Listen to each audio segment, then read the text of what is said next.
next. Hey, how y'all doing? Back again, another episode of the It Factor Podcast. As always, I'm your host, Jeremy Robinson, and today we have someone special. Go ahead and introduce yourself. The Gail Bean, Big Bean, the biggest. Yes, indeed. So with that, how are you doing mentally, physically, and emotionally? Mentally, okay, so I'm gonna be real with you. Okay. I literally just told my best friend today, I said, I don't know if God is trying to test me to see if I'm a mass murderer or not. Not saying I'm gonna kill nobody. Right. But I think there's enough people that's trying me.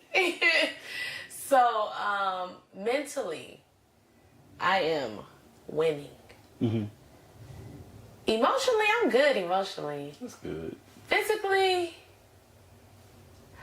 I'm good physically, but I did get hurt on set. Mm-hmm. But, I mean, foot, I have the rest of my limbs. So, I mean, what's one ankle?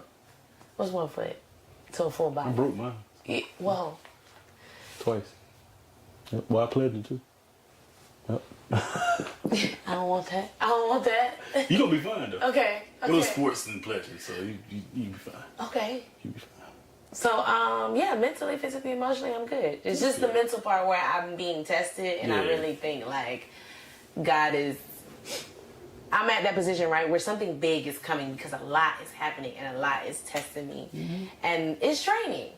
I can understand that. And something big is coming. I mean, a lot of things happen, I feel like, to also test you, but also prepare you for what's coming. But look, what you, I just read this that you wrote. The Proverbs 11:25. It says, a generous person will prosper. Whoever refreshes others will be refreshed. Mm-hmm. And I was like, oh. Yes, indeed. That lets me know. Because I was like, I don't know if it's God or the devil testing me, but somebody want to know if I'm a mass murderer or not. Mm-hmm. So. Nah, that's God, man. You're going to be fine. Okay. Indeed, I received it. Indeed. So, I say, when did you know that you wanted to be a full-time actress, man? Like, when did you like, you know what, I want to do this? I started taking it serious like 2013. Mm-hmm. I moved to LA August 2013, and I was like, yeah, I'm gonna go for it. Mm-hmm. That's good, man. Yeah. So with that, I say, like, what did the city being from here? Not saying you're from Atlanta, but you're from Atlanta. I'm from Stonewall. From Stonewall. Let's get it right. How did it shape you into how you act now, if any? I think a lot of Stone Mountain shaped me to how I act. Mm-hmm. Like I've done it all. As far as, well, I'm not gonna say I've done it all, but I lived, right? Like I went out, I had friends on the east side. We very personable.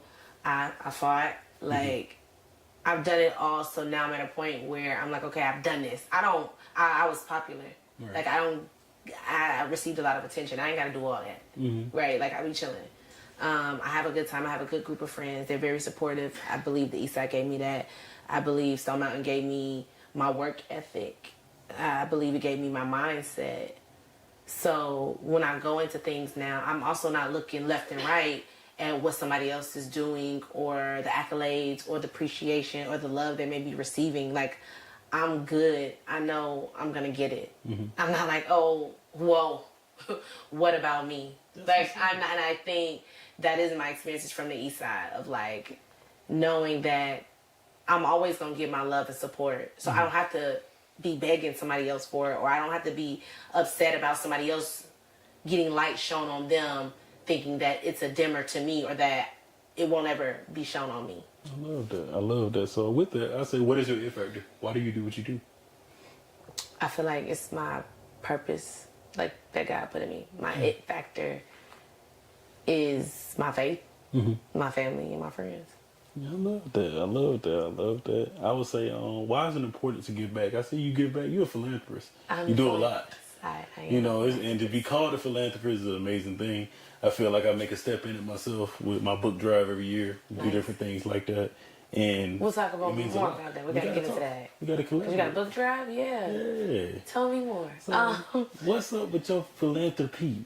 So I have my nonprofit, Dream Above the Influence. You're Greek, I'm Greek. Mm-hmm. You know, service is one of our one of our principles. So with Dream Above the Influence, I feel called to pour into the youth, right? The black youth. I think that if you help the black youth, you help the black community, which in turn helps the whole world. I love that. And it is about giving them exposure and resources, because I feel like when we start, we be so far behind. Mm-hmm. We don't have the opportunities as other people. We can't afford to have the mess ups as other people. So just pouring into them and exposing them to things that helps expand their mind. Like if you only see, and not even a negative way, like yes, if you only see drugs and gangbanging, that may be what you end up doing. Definitely. But also if you only see people in your family are doctors, then that may be what you end up doing. But maybe you have a different dream. Maybe you want to be a lawyer. Right. Maybe you want to be a department head of like grip and do electrician on set or build the sets or do, construction. But that may not be what you see around you. That may not be what your influence is. So just expanding their mind and letting them know that there are so many different career paths and so many different passions, and helping them find their own voice and their own dreams outside of just the immediate influences that they see. Giving them opportunities to do things like study abroad, get scholarships to go to college, exposing them to things that I was exposed to as the youth of reading more, the importance of speaking and being able to communicate on an intellectual level and not everything being abbreviation and text. Definitely. Not talking how, in a professional setting, how you speak to your friends. So. You know a lot about that because she teaches. I'm in higher ed, and you look at some kids, and you be like, "What you got?" I'm an engineer, so like, I look at stuff. I'm like, "How did you get there?" You be like, "What's an engineer? What do you do?" You like, "All right, cool. That's what I want to do." All right, cool. And they kind of think that we had a panel about AI and how beneficial it is, but how unbeneficial it is for the new age students because a lot of them are cheating, and we catching on to it. And you're like, "How you catch on to that, man? You don't even." It's like, look, you're not like us. Like you can't do what we did, but you got to learn this stuff because it's gonna follow you. So definitely what you're saying is, and also what you saying the statement of, I grew up in a family that they played football predominantly. You think that's your only way out of a small town, Correct? But to go to college, earn a master's, work as a data engineer, but also have a podcast. My family look at me like, how do you do both of them? How you balance it? Correct. I just do it.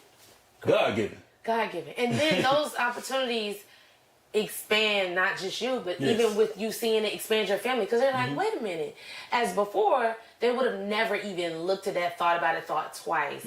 So many students that I talk to, I speak in school. So many students I speak with, they're always like, wow, why are you here? Why are you at our school? What makes us important? I'm like, because I was you. Like, and you can be me. Like, my career, the things that I'm doing, everything that you see other people are doing, it is attainable. And I want them to understand that it's attainable. Yeah. That could be you in a few years. It doesn't matter, even with like mess ups. Like one of my really good friends, he's a doctor in mechanical engineering. And his freshman year of college, he lost hope and was about to flunk out. And now you end up getting your life on a better track, going and graduating from Georgia Tech, like getting your doctorate, becoming a professor at a prestigious school. These are the examples that we need to see. Definitely. You know what I'm saying? Like, I think so many kids, especially black kids, they think they done messed up or they messed up multiple times and they're just like, I'm on this career path of going down. There's no way I could ever, all of this is out of my reach. I just think it's important. So that's my purpose. That's why I do what I do when it comes to Dream Above the Influence. I feel like we need to be in more executive roles and understanding the importance of being with a company, growing with a company. There's so many things that just we need to know that we don't know. You're definitely right about that. And I would say, what is the legacy you would like to leave behind? Not just in acting, but also in acting. Okay, so when I think about legacy, right? John, R.I.P. John Singleton, legend, left a beautiful legacy, right? When you look at Spike Lee, beautiful legacy. People who John have worked with have gone on to have careers. And not just superstars, actors, but I mean like people who he's worked with, who he's hired, maybe out of jail, off the street, who now have careers in grip, who now have careers, like lighting, all of these different things on set. From writers to directors, like so many people who he's touched. But not even just in the industry, but his work even touches people that watch it. So when I think about my legacy, I just want the things that I've done to outlive me. I want it to not just outlive me as far as fame, but have a lasting effect and impression on people that makes them feel better about themselves and their own purpose. I love that. Yeah. I love that. You're already doing that. Thank you. You're already doing that. I would say, why do you choose impact over influence? Or are they the same to you?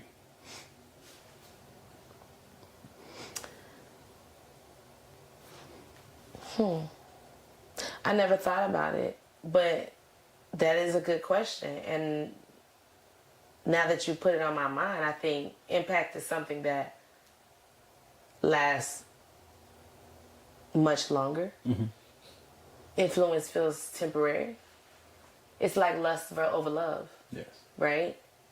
It's not that an influence isn't real. I mean, it's real. People can be persuaded and they're influenced. But it's like, I feel like influence can come with buyer's remorse. Mm-hmm.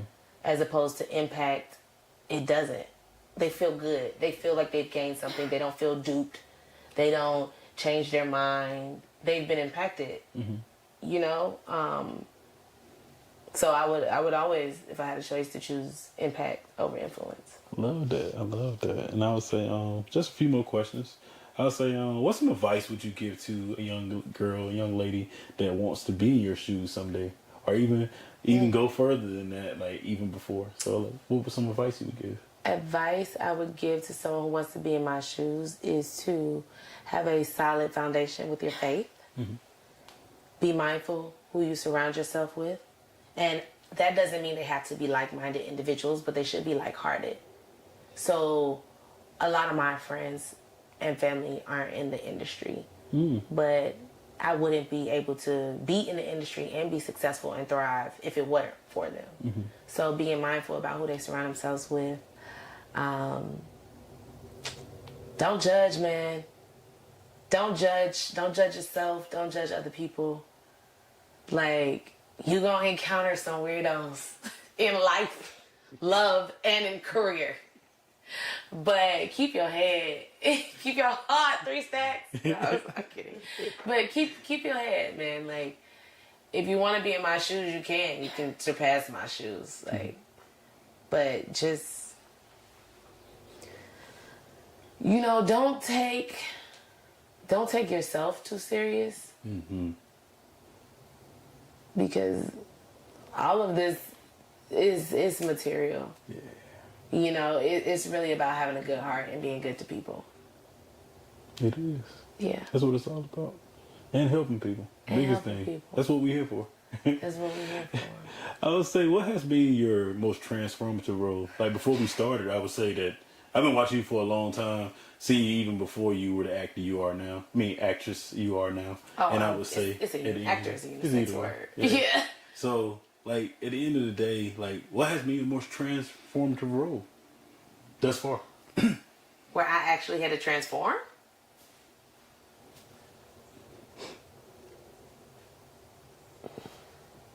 Most transformative this far, I would say, is Wanda Bell on Snowfall. Mm-hmm. Because, I mean, obviously I've never done crack. Right.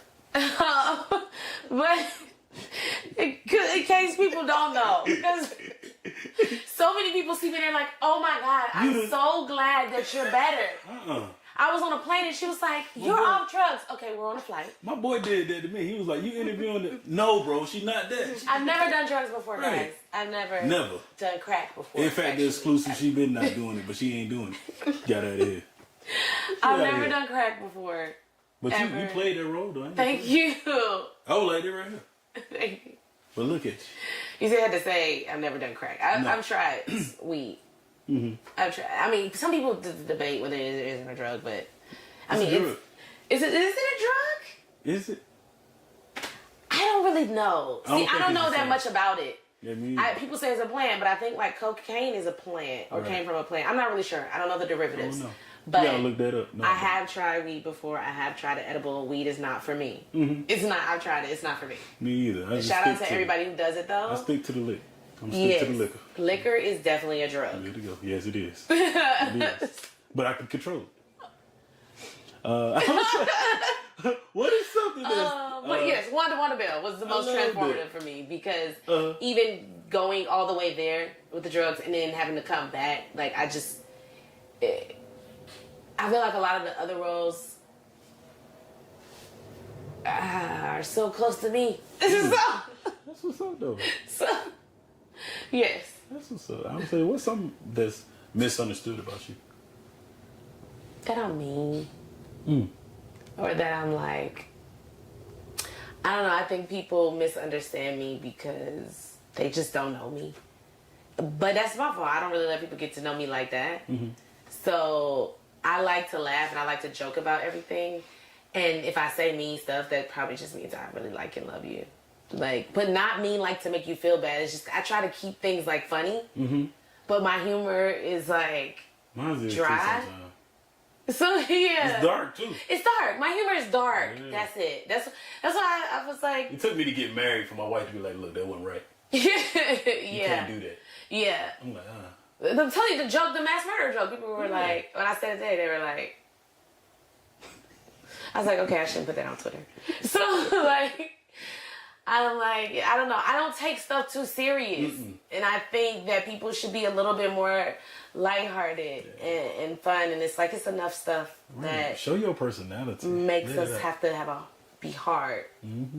So I think the thing that people don't get about me is that the misunderstanding that people have with me is that I'm mean. I love that. And do you have any questions for me? Tell me about yourself. Okay, so my name is Jeremy Robinson. Okay. I'm the host of the Effective Podcast. I would say I'm a husband of her, 2 years now. Okay, nice. Congratulations. And the biggest thing is I just love to help people. Through this show, I have shot over 200 some plus shows with amazing people from different fields. And I would say every time I do it, it makes me know that I'm doing the right thing. And I just love doing it. Okay, so since 2019, you have become a husband, a homeowner, a podcaster. You've always been black and a man. No way. So what has been the hardest? Is that me? That's one of us. I was like, how could that be me? That's me. Oh. What has been your most challenging... What are some of the challenges you faced? I would say it was a couple. One of the biggest was getting let go in 2020. What was that, 2023? But before that, I lost my mom. So that was big. I'm so sorry to hear. And it happened a few weeks after we got married. So we had a big high and a low. Oh, wow. And it's kind of, you say you would prepare yourself for it or try to like get ready for it, but you can't. Was sick? Yeah. Some of them had renal kidney failure for years. Oh my God. And it worked. We thought we were good. Like, you're going to figure it out. And like right after the wedding, that happened. But to be very honest with you, just glad to see that she's in a better place. And, grieving is forever. Yeah. I have learned that because I lost people before, but ain't nothing like this. Yeah. So definitely dealing with that in a positive way, and trying to navigate that in my life now. So what would you say to somebody who's lost their mom? I would say to anyone that lost their mom, or parents. Our parents, I would say, take your time to grieve, and grieving is forever. But the biggest thing is, if you have faith and you believe in God, or if you believe in anything, I would say lean into that, because that's the thing that's going to guide you every morning to want to wake up and move and do different things. Also, journal and write to that person. Go out and seek counseling. Go out and seek help, because you're going to need it. You're going to quickly tell yourself, no, I'm going to be fine. It's not like anything else.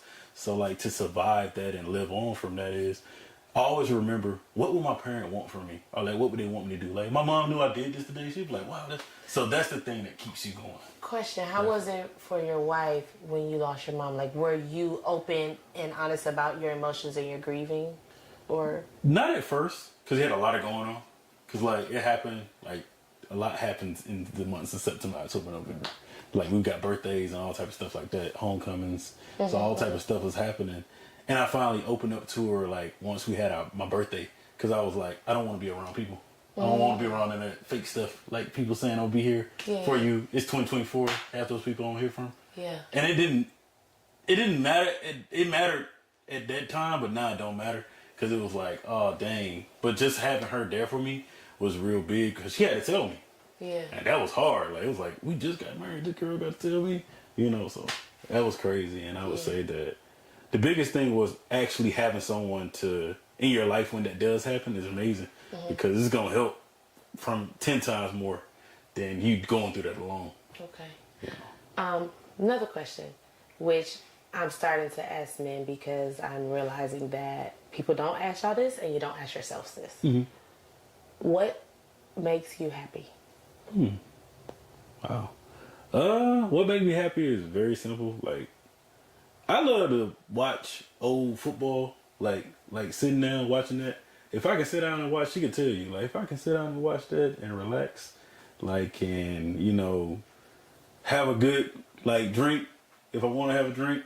But, like, the biggest thing is if I can sit down, watch football, paint that bathroom, it's the simple stuff, Gail. Like, it's the simplest thing. I don't need nothing else. I don't need people. Like, I thought it was that for a long time, but losing my mom taught me that, like, having her, and, like, yeah, I got a few friends that I'm very leaning on, but I'm learning to kind of lean in on that, and also being in the Word. Like, I love to be in the Word and be with the Lord, because that literally helps guide me. Yeah. And let me know, I'm good. All right, cool. Okay. But all that stuff, like going out, all that, I could go without it. But I love taking trips now. That's another thing. Okay. That's one last thing. But no, that's a good, because a lot of trips. men, sometimes their happiness is attached to doing for others because they have been accustomed to making people happy at such an early age. Yeah. That they think that their happiness is other people being happy instead of finding out within themselves, like, what makes them happy. If none of your friends were here, if none of your family were here, and it was just you, what could you do? What would you do that would make you happy? Like, and I love how you frame that question. I'm glad I answered it like that because I love how you frame that question because literally, that's literally without people, that's what make me happy. Because I'd be like, what's your it factor? Ooh, my it factor is the turn to that. I love helping people, love giving back, love to be able to make an impact. And I'm always going to be culture for service for humanity. To the day I die. I was that before I was a Phi Beta Sigma. I'll be that when I die. Yeah, there's so many people. Moments in my life where people have helped me, important to me, that I think I continue to go back to, even now. And it's like, I'll never forget Dr. Wanda Bell, my accounting professor, also was my, what do we call it? Advisor in college. And she was like, your future's so bright, you're going to need shades. I never forget that. Yeah. Like, ever forget how she used to pour into me. And I was an accounting major. I have an accounting degree. She was like, she would say, you're not going to work in accounting. Yeah. That's literally how it happens most of the time. And I'm like, what? This random non-black lady telling me all this stuff. And she was so amazing. Like, I always like, I love her. I love her and her husband, Dr. Bruce Castor. Like, they were the best thing there that lost aside from Delta. Second best thing. Third best thing, David. Yeah. So, third best thing that also had to offer. That's what's up, man. Yeah. That's what's up. Any other questions before we close? What is some advice you would give to a person who, I don't know when you and your wife met. I don't know how y'all met. I'm obviously unwed. Yeah. Unmothered. Wait, I'm not a mother. I have a mother. But I know what you're talking about. Oh, okay. and single. So, what is some advice you would say to? I only get asked this, but you the first woman to ask that. The biggest advice is we met in college. She's my soror. We were Zeta Sigma. But I dislike that Dove love. Yeah, I was gonna say Dove. Oh, okay. I knew her before that. Sorry. But I let people do it. I let people say it. But I would say that we were friends, man. The biggest thing is to be friends with people. You're gonna go through life like I lost my mom, lost a job, different things happen, but we still good. Yeah. You know, and I think the biggest thing is be friends with people and get to know them. Go through every emotion with people. And people don't want to do that. It's easy to do. Just put people in situations. You're an actor, so it's easy to, finesse and make those things. But I think the biggest thing is be people's friend because that friendship is going to help you through the hard times. Okay. You're going to realize, this is my friend. You ain't going to hurt your friend. Somebody you grew up with, you may hurt them, but you gonna come back. You ain't going to intentionally hurt them. And you ain't going to hurt, you only going to hurt them but so much. I've always said who a person is matters. Like, obviously, my mom and parent and father and family members make me upset at times, but I'm not gonna just like cuss them out, and I'm definitely not gonna be cussing in front of my mama. So when people like call you out of your name or do certain things, and I'm like, no matter how emotional you get, it shouldn't get to that point because I'm still who I am and you're still who you are. Right. So right about that. And that was one of the things I would say: communicate. Learn how to communicate. Okay. And for men, learn how to control your emotions because you think you got them in control, but you don't. So that's the biggest thing. Okay. You know? A lot of men don't. Women, y'all kind of got a good handle with that at times. But I would say learn how to communicate though, because a lot of us think we know how to communicate. Get married, you'll figure it out. You figure out some things that you can't. So what are some key resolution exercises that you've learned in marriage? Well,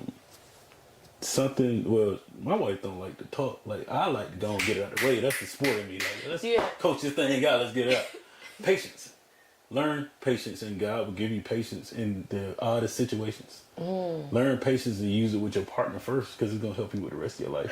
Okay. So you kind of got to look at it as, hey, okay, my partner, let me try it on them first. Let me see how to, do this thing with them and talk it out with them. But another thing is always try to have a good day with your person. Like, if you had a bad day at work and all that, that's work. Leave that way. Yeah. You gonna do that, that's cool. You gonna be there most of your life anyway. But when you with your person, have that intentional time. Okay. Don't get mad, don't resort to that. Anger can't be your only resort. It can't be. Can't be. Okay, I'm gonna pivot from relationships. You better be interviewing me on the podcast. You asked if I had questions. I love this. This is what I always wanted. This is good. I don't never get to ask. You're part of the family now. Okay, I'm here. Okay, so how are you able to tell me some of your tactics to balance like your personal life with your professional life, with pursuing your dreams, like all of the things? I have a hard stop at work. So like, my boss know I just started there in September at Spelman College. It's an amazing job. Thankful for it. Congratulations. My mom's works at Spelman. Yeah, Professor McTush. We gotta talk. Oh wait, she's married. Her last name is Kemp. Yes. Yeah, so hard stops are real, like especially with work because I can do all my work. I kind of end it at like 4, but I try to balance things. Like we started a date day on Wednesday, but we date all the time. But that's another thing. Have intentional things in your schedule so that you can kind of knock things out. Like this. I got free days. Like, it was hard to tell to you, like, oh man, I got a free day. You can just say, it's Gail, you good. Like, so the biggest thing is trying to get people to understand that when it comes to not even you, but other people, like calendar wise, when they don't show up, not anything. It messed me up because I'm like, Courtney, I don't know what he's gonna do. I gotta do this, but we kind of work around it and have a calendar. I got my calendar out there, but I try to look at it. If some change, I always be open to change too. I think with my schedule, and I'll always be open to that. But there's a lot going on. Life is hard for anyone, so I always give people the benefit of the doubt. What dream are you pursuing? Dreams. Ooh. I want to keep growing the podcast to be able to bring people like yourself on and like interview those people that I always wanted to interview while also intertwining the people that don't get looked at, the teachers, the doctors, the lawyers. And I'm glad I'm doing it already so that it's not that hard to pivot into that dream. Like interviewing someone like yourself, I'm going to be very honest with you. It's amazing because I have watched you for a long time. The fame is there, but I don't even look at it as more of who you are as a person. Thank you. And like, just trying to see how we can grow our network. You can probably talk to some of the people I know, like shout out to John, man, my big bro for looking out. John Chapin, he's on season 3 of P Valley too. I did not know that. Oh shoot! I'm sorry if I did an exclusive drop. I'm so sorry. You good? Dang. Was that not public? No. Oh. No. See, this is why I don't do interviews because I don't know what I can. We ain't live either, so we straight. Okay. But I don't know. That might be my bad. You got a little while before it come out. Okay. I'm gonna get you right. Okay. But no, man, he literally poured into me while I was a kid. Seeing him with my brother-in-law, stuff like that. So like literally having people like y'all on, that's dope. And also just figuring like, hey, I can reach out to her or this so and so, and to hear back from people, man. Because I ain't gonna lie, some people you trying to hear out from or they'll say they'll do something. That's something I don't like. I like people to be about their word, man. Okay, I will say this. When people, because I do it sometimes, it's never intentional. Yes, of you course. say it and then you forget, and then like this morning, and it was something for me. I was supposed to go to the bank to set up like this high yield savings account that I had said I was going to do months ago, and then this past Friday they called me. I agreed to come in at 9 a.m. to sign documents. I completely forgot. My phone rang at 10:30, and I was like, oh, shoot, okay. It was only 5 minutes from my house. I was like, I'll be there about before 11. But then I was like, oh, shoot. I realized, as I was trying to head up there, that I had a massage appointment at 12:30, and I couldn't get late. So I had to go to Snellville and go to Howell Mill. So I never even made it to the bank until like 3 p.m., after 3 p.m. And I was like, I'm so sorry. I know we were supposed to, like, I think I met with them in like January. And agreed to open a high yield savings account because they were like, in your business account, you only get like 0.001% interest. This high yield is like 4.45. So you'll be good. Now I was like, oh my God, who doesn't want that? Who doesn't want his money? But it's like the schedule had been busy, everything just, it never, and then I forgot. So sometimes people forget. And it's not that they're not keeping their word, it's just like, you forget and then it be busy and then you're like, shoot, now it's too late. Now You made me think about it. Like, even though I said that, Quit, you know, I'm the most lenient person. Like, I just let it slide and I'll reach back out. Like, I'll follow back up. I'm gonna follow up. I tell people all the time, like, please, y'all. I will put 20 things in a day thinking, I'm like, if everything, I can do it all. I just gotta be here from here to 1 to 1:30. Then I have to leave out the door at 1:30, be there 1:39 to 2:05. But sometimes if something run 5 minutes over, like even with now, I was calling Tia like, where you at? We gotta go because we gotta be at this time so we can be back here at that time for this. And then I gotta fly out in the morning and then. So. Thank you. Please give us grace. Give everybody grace. I give it to them. That attitude of gratitude. Like, look. Thank you. Because you being here. Look, you can just let everybody else that I had on the list be like, all right, cool. I'll reach out next year. Okay. Boom. But nah, man, thank you so much for the episode. Thank you for your time. Let's take some photos. Thank you. Yeah, man. This replenished me. Because I was like, oh, I'm tired. I know. You've been everywhere.